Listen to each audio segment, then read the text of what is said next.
જન્માષ્ટમીની શુભકામનાઓ। અને જો આજ તો ગરમ જમવાનું બનાવ્યું છે, પાણી ભર્યું છે, મેળામાં પાણી ભરાઈ ગયું છે અને બંધ કરાવી દીધા। વરસાદ ચાલુ જ છે, હજી તો બહુ વરસાદની આગાહી છે, પણ આ 3 દિવસથી ચાલુ છે ને એટલે નમી ગયું છે। જો આ રીંગણાના રોપા સાવ નમી ગયા, એમાં રીંગણા આવ્યા છે ઝાડ, અને એટલું ઠંડુ વાતાવરણ થયું છે કે ઠંડી લાગે એવું। પછી તો ગરમ ગરમ ભજીયા બનાવી અને એ ઝડપી બની જાય ને એવા જો તરત બની જાય 10 મિનિટમાં।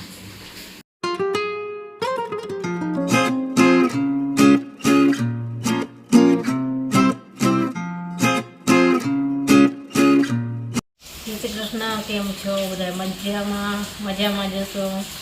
આજે છે 8મ જન્માષ્ટમી, તો બધાને જન્માષ્ટમીની શુભકામનાઓ। અને જો આજ તો ગરમ જમવાનું બનાવ્યું છે, ગુવારનું શાક, દાળ ફ્રાય, ભાત, રોટલી, સલાડ અને મોહનથાળ આપણે બનાવેલું છે। તો હાલો જમવા। અને હજી વરસાદ તો બંધ થયો જ નથી, 2 દિવસથી સતત ચાલુ છે, એટલે આજે મેળામાં જવાનું તો છે જ નહીં। બારે પાણી ભર્યું છે, મેળામાં પાણી ભરાઈ ગયું છે અને બંધ કરાવી દીધા।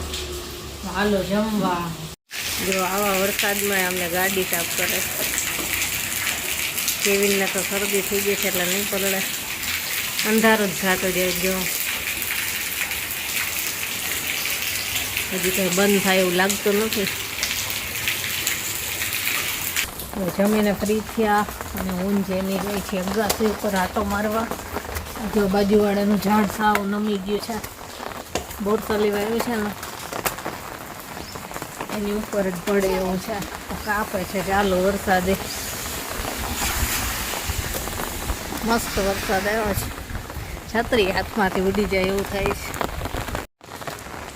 જો જેનીએ નવી છત્રી લીધી,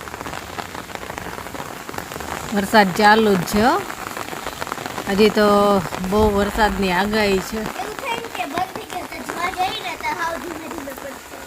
સતત આજે 3જો દિવસ છે, ત્યારનો ચાલુ જ છે 3 દિવસથી। અને આ જો કંટોલાનો વેલો હવે વધશે, અત્યાર સુધી વરસાદ નહોતો ને એટલે ઓછો વધતો હતો, પણ હવે ફટાફટ વધશે। અને આ જો કારેલા અને કાકડીનો, હા એ ખબર નહીં, નાના નાના થાય અને પાછા બળી જાય છે। એ છત્રી ઉડી ગયાની જે આમાં છે ને વાલોળના એવા બધાય નાખ્યા છે મિક્સમાં, જે ઉગે એ પછી રોપા છૂટા પાડશું। વાતાવરણ તો જો આ ઝાડ રહ્યું ને આ બાજુ નમી ગયું છે, પીળા ફૂલનું સરસ હતું, પણ આ 3 દિવસથી ચાલુ છે ને એટલે નમી ગયું છે। જો એ ઝાડમાં માળો હતો, પણ એમાં કાંઈ હતું નહીં, ખાલી છે, જૂનો માળો છે, કેવો મસ્ત છે, જો વાટકા જેવો બુલબુલનો છે, બુલબુલના માળા મસ્ત હોય, આને સાચવીને રખાય। આને તારે કંઈક ક્રાફ્ટ કરવો હોય ને તો એમાં થાય, કલર કરીને મસ્ત છે। હા એ તો બધું હોય આમાં, જો આ મૂળ હોય ને એ છે, તારી એ મૂળ છે, અને આ સાવણીનું છે। હા વચ્ચે પોચું રાખ્યું પાછું, જો બારે મૂળનું છે। ચાલો હવે હું વિડીયો એડિટ કરવા બેસીશ, એ બધા તો ઝાડવું કાપે છે, સાવ નમી ગયું તો એ ઝાડ પડે એવું જ થઈ ગયું હતું, સાવ એટલે સાવ નમી ગયું હતું, કાપી નાખ્યું, હવે પાછું પૂછશે ફરીથી, અને અંધારું જ થતું જાય જો। અને હજી તો 72 કલાક ભારે વરસાદની આગાહી છે, જોઈએ। ઘડીક વારમાં એવો જોરદાર આવે છે ને ઘડીક વાર ધીમો પડી જાય, ને પાછો થોડીક વારમાં વાવાઝોડા જેવું થઈ જાય, સાથે સાથે પવન થાય, આવું બધું હાલ્યા રાખે। જો આપણે રીંગણાના રોપા અને બધું સાવ નમી ગયું બતાવું। જો આ રીંગણાના રોપા સાવ નમી ગયા, એમાં રીંગણા આવ્યા છે, ઝાડવા બધા પણ સરસ સેટ થઈ જશે, જે નવા આવ્યા છે ને આ બધા સરસ થઈ જશે, આખી સીડીમાં આવી ગયા છે। અને હજી તો આ પાનફૂટીની છે, એના કુંડામાં નાખવાની બાકી છે। જો બારે બોરસલી ઝાડ પડ્યું હોત ને તો એની ઉપર જ પડે તેવી રીતે હતું, તો ભાંગી જાય. માળાનો ક્રાફ્ટ બનાવી નાખ્યું તરત મસ્ત લાગે છે. જો આને થોડો કલર કરી નાખવાની, હું કલર કરી નાખ ને તો મસ્ત થઈ જાય. કલર થવાની શક્યતાઓ બહુ જ ઓછી છે. એ સુકાઈ જાય ને એટલે થાય એની ઉપર બહુ સરસ થાય. મસ્ત ટોપલી બની ગઈ.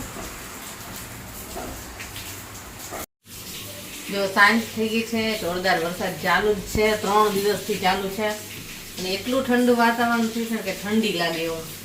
તો ગરમ ગરમ ભજીયા બનાવી અને એ ઝડપી બની જાય ને એવા. જો ડુંગળી અને મરચાં આ રીતે કાપી લીધા ઝીણા ઝીણા, ને એમાં લોટ ને બધા મસાલા નાખ્યા છે એટલે ઇન્સ્ટન્ટ ઓછી મહેનતમાં મજા આવે એવા ભજીયા બને. આવા ભજીયા ગરમ ગરમ બનાવી નાખી અને બધા ગરમ ગરમ ખાય.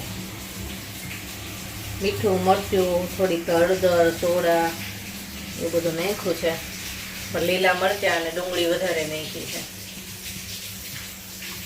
લોટ ઓછો અને ડુંગળી મરચાં વધારે એ રીતના સરસ બને. બહારથી થોડા ક્રિસ્પી થાય ને એવા કરવાના. તમારે બધા ત્યાં વરસાદ છે કે નહીં કહેજો કમેન્ટમાં. અમારે તો જોરદાર વરસાદ છે. આજની આઠમ ફેરી ગઈ, આજનો મેળો ન થયો, ઘરમાંથી બહાર નીકળાય એવું જ નથી. બધે છે પાછો આ વરસાદ, એટલે બધે મેળા તો બંધ જ રહ્યા છે. પહેલી વખત આવું બન્યું છે કે મેળા ન થયા. એને તો આપી છે કે હવે સ્કૂલ ચાલુ થઈ ગયા છે, તો મેળામાં જવાનું ક્યારે? આ વખતે રજા, આ વખતે મેળો નહીં કરવી દીધું. ગરમ ગરમ ભજીયા ઉતરે એટલે બધાને આપી દઉં જમવા. આવા ખાવા દેવાના, થોડાક લાલ થયા એટલે બહારથી થોડા ક્રિસ્પી હોય ને અંદરથી સોફ્ટ જાળીવાળા. સરસ બની જાય 10 મિનિટમાં. ઝડપથી બનાવવાની ગાળવા મજા આવે. અને પવન થયો છે બહુ જ જોરદાર બારે. થોડીક વાર થાય ને તો એવો પવન આવે છે ને, બહાર બધું જે કાંઈ પડવું એને ઉડે પડી. બહાર હમણાં કંઈક અવાજ આવ્યો કંઈક પડવાનો. જોવા બને. હાલો ભજીયા ખાવા ગરમ ગરમ. હાલો જમવા ગરમા ગરમ ભજીયા અને આંબલીની ચટણી. એવું ઠંડુ વાતાવરણ છે, ઘડીકમાં ઠંડા થઈ જાય. જો દરવાજો બંધ રાખો, એટલો ઠંડો પવન છે. હાલો જમવા. જમીને ફ્રી થઈ ગયા અને વરસાદ આવતો હતો, ઠંડુ મસ્ત વાતાવરણ થઈ ગયું છે એટલે ભજીયા ખાવાની મજા આવી ગઈ બધાને. જબરજસ્ત વરસાદ આવે છે અને હજી તો કંઈક 72 કલાક સુધી જોરદાર વરસાદની આગાહી છે. અત્યારે તો ક્યાંય નીકળાય નહીં બારે. બાજુવાળા પાડોશી રામકૃષ્ણ આશ્રમે જઈને પ્રસાદી આપવા આવા વરસાદમાં ગયા હતા, તો કે આ ગાડી લઈને ગયા હતા. જોરદાર વરસાદ છે, બધા નાળામાં એ પાણી ભરાઈ ગયું એટલે નીકળતા હવે ત્યારે ધ્યાન રાખવું પડે. અને આપણે કાલના વિડીયોમાં પ્રશ્ન પૂછ્યો હતો કે કેવિનના પપ્પા કયા સિટીમાં જઈને આવ્યા હશે, એ મીઠાઈ જોઈને કહેજો. તો બધાએ જવાબ આપ્યો છે કે સુરત. તો સાચો જવાબ છે. અને એક સબસ્ક્રાઈબર છે આપણા યશવંતભાઈ પટણી, એમણે જવાબ આપ્યો હતો કે કુવાડવાના પેંડા હશે, એમ કુવાડવા ગયા હશે. કુવાડવાની સુરત ગયા હતા ને ત્યાંની સુરતી ઘારી લાવ્યા હતા, બહુ મસ્ત હતી, મજા આવી બધાને ખાવાની, સારી લાગી. અને બધાએ લગભગનો જવાબ સાચો જ હતો. અને ચાલો હવે આજનો વિડીયો આપણે અહીંયા જ પૂરો કરશું. આજ તો આઠમ જો કાંઈ દર્શન કરવાય ન જવાનું નહીં તો છે ને બહુ મસ્ત બધે સરસ ડેકોરેશન બધું કર્યું હોય, જોવાની મજા આવે. ગયા વખતે ગયા હતા, મજા આવી હતી. અને આ વખતે તો જો ક્યાંય નીકળવાનું જ નહીં, હવે આવતા વર્ષે. ચાલો આજનો વિડીયો આપણે અહીંયા જ પૂરો કરશું. કાલે મળીશું. Bye, good night.